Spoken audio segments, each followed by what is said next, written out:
তাহলে যাকে ভালো লাগে ভজন করো, কোনো অসুবিধা নেই। এই জন্য গীতার বলেছে, চতুর্থ অধ্যায়ের 11 নম্বর শ্লোকে বললেন,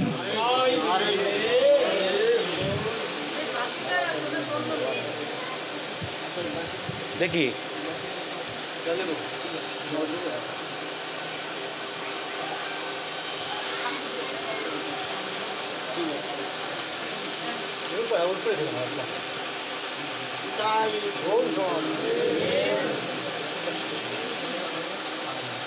তোমার যাকে ভালো লাগে, যে যথামাং প্রবদন্তে তাং তথৈব ভজাম্যহম মম বর্তানুবর্তন্তে মনুষ্য পার্থ সর্বস্ব। তোমরা যাকে ভালো লাগে ভজন করো, শিব শীতলা মনসা কালী যাকে ভালো লাগে ভজন করো, কিন্তু যে যেমনভাবে আমাকে ভজন করবে আমি তাকে তেমনভাবে কৃপা করব। কালী ভালো লাগে, কালী ভজন করো, পূজন করো, কিন্তু কালী ভজন পূজন করতে গিয়ে কালীমাকে যদি বলো এই কালীমাই আমার শ্রেষ্ঠ, আর কেউ নয়, হে কালীমা আমায় প্রচুর ধন সম্পদ দাও, অর্থ দাও, স্ত্রী পুত্র পরিবার পরিজন দাও, উনাদের চাইলে দেয়, উনাদের চাইলে দেয়। এই জন্য আমাদের বলছে ধনাং দেহি যশাং দেহি পুত্রাং দেহি, ওনাদের চাইলে দেয়। আর দিলে কি হয়, আমরা সংসারে ওই নিয়ে মেতে থাকি, স্ত্রী পুত্র পরিবার ধন সম্পদ এই নিয়ে মেতে থাকি। আর এই নিয়ে মেতে থাকতে থাকতে যেদিন আমাদের শেষের দিন উপনীত হয়, যেদিন আমাদের পঞ্চেন্দ্রিয় ষড়রিপু লোপ পেয়ে যায়, আমরা সেদিন কি বলি, আমি তো চলে যাব, আমার ছেলেটি চলবে কি করে, আমার এত ধন সম্পদ আমার ছেলেটি রক্ষা করবে কি করে। যে চিন্তা করতে করতে দেহটা প্রাপ্ত হই, আমরা পুনরায় আবার সেই দেহে গিয়ে জন্মগ্রহণ করি, তাই তো নাকি? যার জাজ্জল্য প্রমাণ ভাগবত দিলেন ঋষভদেবের পুত্র ভরত। ভরত মৃত্যুর সময় হরিণ চিন্তা করতে করতে দেহটা প্রাপ্ত হয়েছিল বলে হরিণ রূপে জন্মগ্রহণ করতে হল। গীতায় বললেন জং জং ব্যাপী শরণং ভাবং তজ্জে অন্তে কলেবরম তং তমই ব্যতিকুন্তে তদ্ভাব ভাবিতা। মৃত্যুর সময় যে যেমন চিন্তা করতে করতে দেহটা প্রাপ্ত হবে, আবার সেই দেহে জন্মগ্রহণ করবে। তাহলে কালী ভালো লাগে, কালী ভজন করো, পূজন করো, কিন্তু কালীমার কাছে ওই ধন সম্পদগুলো চাওয়া যাবে না। কালীমার কাছে চাইতে হবে কি, হে কালীমা আমার যেন কৃষ্ণ ভক্তি লাভ হয়, আমার যেন কৃষ্ণ চরণ প্রাপ্তি হয়।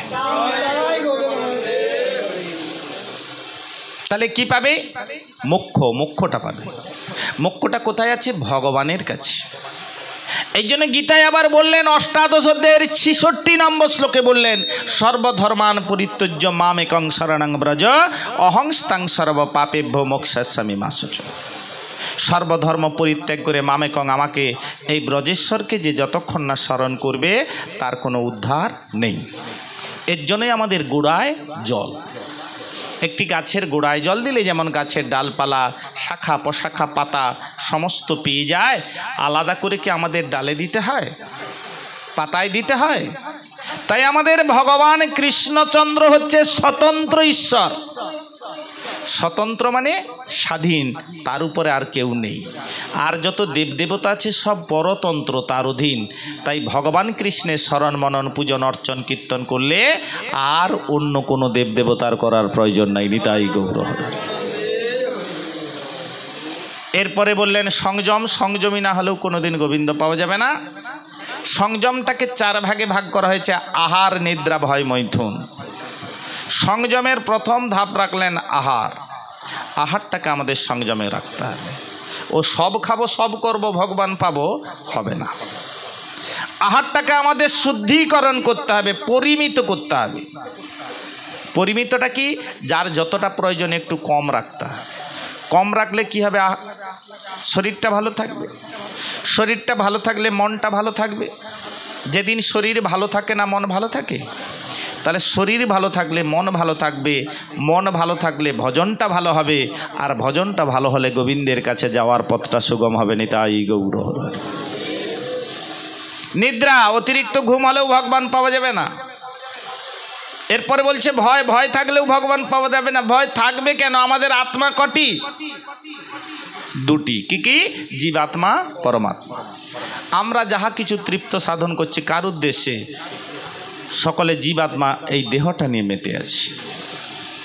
দেহের অঙ্গ পতঙ্গগুলো আমাদের প্রতিনিয়ত ঝগড়া করছে। দেহের মধ্যে হাত